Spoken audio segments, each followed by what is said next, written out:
Primera de Corintios capítulo 7. En cuanto a los temas de los cuales ustedes me escribieron, lo mejor para hombres y mujeres sería no tener relaciones sexuales. Pero por causa de la inmoralidad sexual, cada hombre debe tener su propia esposa y cada mujer su propio esposo.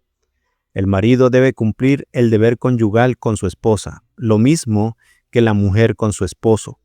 La esposa ya no tiene poder sobre su propio cuerpo, sino su esposo, y tampoco el esposo tiene poder sobre su propio cuerpo, sino su esposa.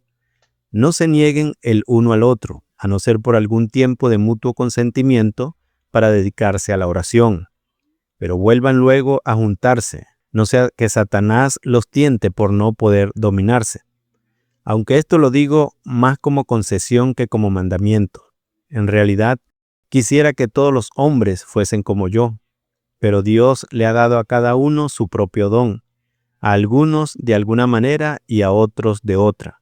A los solteros y a las viudas les digo que sería bueno que se quedaran como yo, pero si no pueden dominarse, que se casen, pues es mejor casarse que arder de pasión.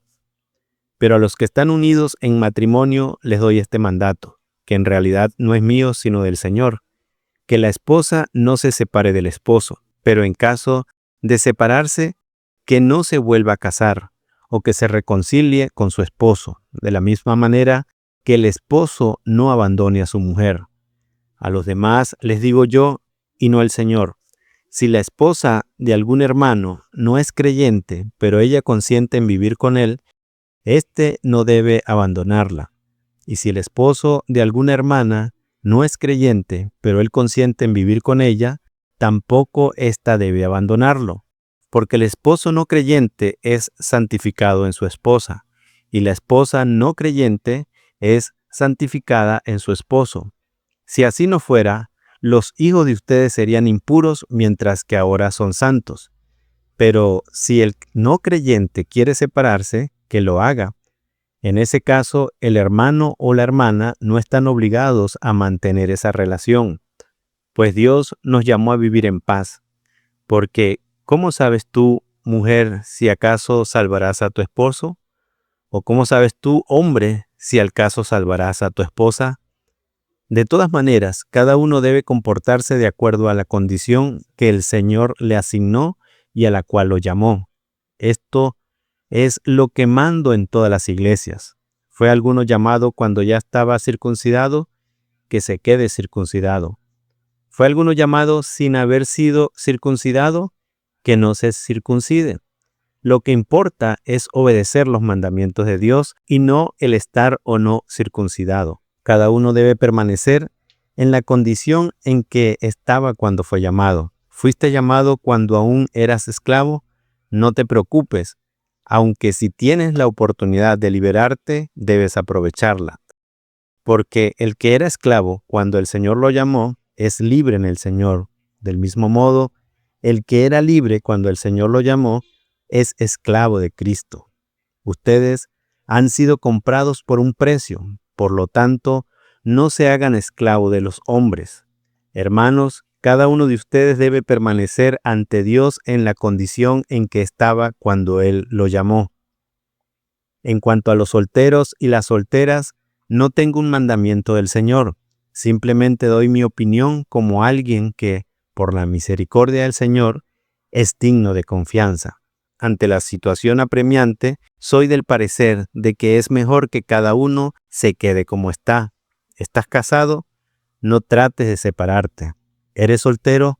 No busques casarte, aunque si te casas no pecas, y si alguna joven soltera se casa, tampoco peca. Sin embargo, los que se casan tendrán que enfrentar sufrimientos, y yo quisiera evitárselos. Pero quiero decirles, hermanos, que el tiempo se acorta. Por tanto, el que tiene esposa debe vivir como si no la tuviera, el que llora como si no llorara, el que se alegra como si no se alegrara, el que compra como si no tuviera nada, y el que disfruta de este mundo como si no lo disfrutara, porque el mundo que conocemos está por desaparecer. Yo quisiera verlos libres de preocupaciones. El soltero se preocupa de servir al Señor, y de cómo agradarlo, pero el casado se preocupa de las cosas del mundo y de cómo agradar a su esposa. También hay diferencia entre la mujer casada y la joven soltera. La joven soltera se preocupa de servir al Señor y de ser santa, tanto en cuerpo como en espíritu. Pero la mujer casada se preocupa de las cosas del mundo y de cómo agradar a su esposo. Esto lo digo para el provecho de ustedes, no para ponerles trabas, sino para que vivan en honestidad y decencia, y para que se acerquen al Señor sin ningún impedimento. Pero si alguno piensa que es impropio que su hija continúe siendo soltera después de cierta edad, que haga lo que quiera. Con eso no peca, que se case. El que está plenamente convencido y no se siente obligado y es dueño de su propia voluntad y decide que su hija no se case, hace bien. De manera que quien permite que su hija se case, hace bien. Y quien prefiere que no se case, hace mejor. De acuerdo con la ley, la mujer casada está ligada a su esposo mientras éste vive, pero si su esposo muere, queda en libertad de casarse con quien quiera, con tal de que sea en el Señor. Pero, en mi opinión, ella sería más dichosa si se quedara como está. Y creo que yo también tengo el Espíritu de Dios.